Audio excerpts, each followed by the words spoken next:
శివ శివ శివయని భజనలు చెయ్యగ ఎందుకు రాడు ఆ శివుడు. శివ శివ శివయని భజనలు చెయ్యగ ఎందుకు రాడు ఆ శివుడు. తాళం శబ్దం చెవిలోన పడితే పరుగున వచ్చును ఈశ్వరుడు. తాళం శబ్దం చెవిలోన పడితే పరుగున వచ్చును ఈశ్వరుడు. శివ శివ శివయని భజనలు చెయ్యగ ఎందుకు రాడు ఆ శివుడు. శివ శివ శివయని భజనలు చెయ్యగ ఎందుకు రాడు ఆ శివుడు. తాళం శబ్దం చెవిలోన పడితే పరుగున వచ్చును ఈశ్వరుడు. తాళం శబ్దం చెవిలోన పడితే పరుగున వచ్చును ఈశ్వరుడు. మార్కండేయ శివానగా ప్రాణము ఇచ్చెను ఈశ్వరుడు.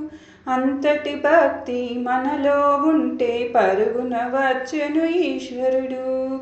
అంతటి భక్తి మనలో ఉంటే పరుగున వచ్చెను ఈశ్వరుడు. శివ శివ శివయని భజనలు చెయ్యగ ఎందుకు రాడు ఆ శివుడు.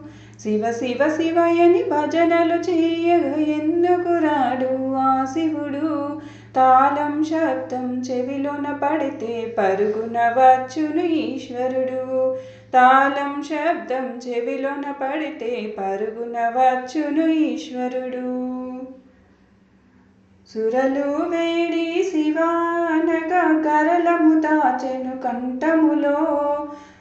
అంతటి భక్తి మనలో ఉంటే ఎందుకు రాడు ఈశ్వరుడు. అంతటి భక్తి మనలో ఉంటే ఎందుకు రాడు ఈశ్వరుడు. శివ శివ శివయని భజనలు చెయ్యగ ఎందుకు రాడు ఆ శివుడు. శివ శివ శివయని భజనలు చెయ్యగ ఎందుకు రాడు ఆ శివుడు. తాళం శబ్దం చెవిలోన పడితే పరుగున వచ్చెను ఈశ్వరుడు. తాళం శబ్దం చెవిలోన పడితే పరుగున వచ్చును ఈశ్వరుడు.